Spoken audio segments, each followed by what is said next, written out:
structures and algorithms කියන topic එක. එතකොට අපි මේක කොටස් දෙකකට තමයි ඉගෙන ගන්න. මුලින්ම අපිට තියෙනවා data structures.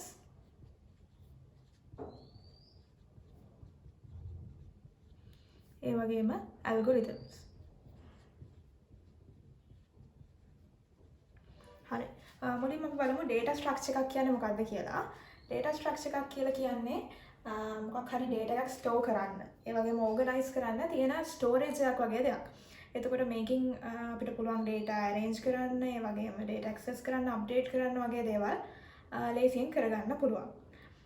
එතකොට data structures අපිට කොටස් වලට බෙදන්න පුළුවන්.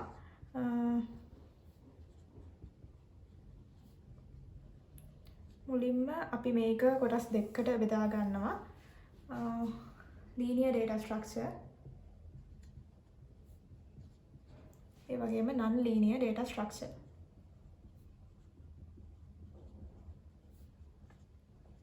linear data structure කියන එක අපිට ආයමත් කොටස් දෙකකට වෙන් කරන්න පුළුවන්. static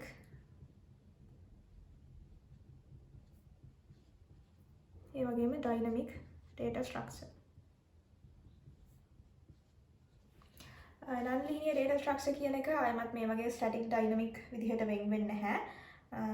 එතකොට static data structure එකට example එකක් විදිහට ගන්න පුළුවන් අපි කවුරුත් දන්න දෙයක් arrays.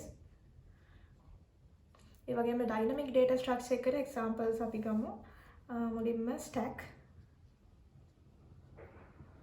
ඒ වගේම queue. ඒ වගේම linked list.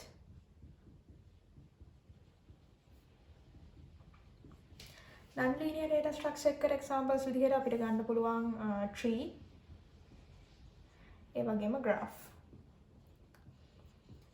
හරි මේ දේවල් ටික තමයි අපි data structures යටතේ කතා කරන්නේ. මෙතනින් stacks, queues, linked list, tree කියන දේවල් අපි ඉස්සරහට කතා කරන්න බලාපොරොත්තු වෙනවා. ඊළඟට අපිට තියෙනවා algorithms. එතකොට algorithm එකක් කියලා කියන්නේ මොකද්ද? algorithm එකක් කියලා කියන්නේ මොකක් හරි task එකක් execute කරන්න අපි machine එකට දෙනවා මොකක් හරි command එකක්. එහෙම නැත්නම් command set එකක්. මේකට අපි කියනවා algorithm එකක් කියලා.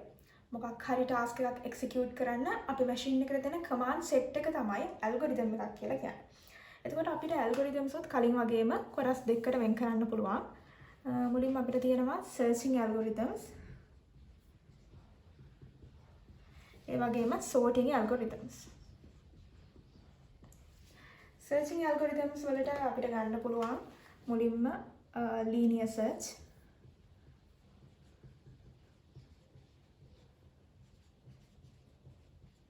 ඒ වගේම binary search.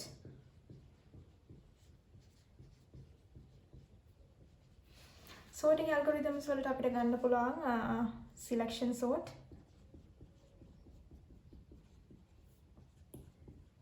ඒ වගේම insertion sort.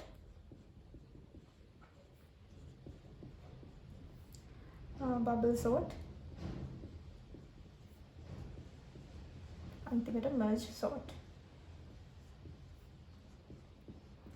මේ දේවල් තමයි අපි algorithms යටතේ කතා කරන්න බලාපොරොත්තු වෙන්නේ. ඒතකොට ඉස්සරහා වීඩියෝස් වලින් ඔයාලට මේ දේවල් බලා ගන්න පුළුවන්.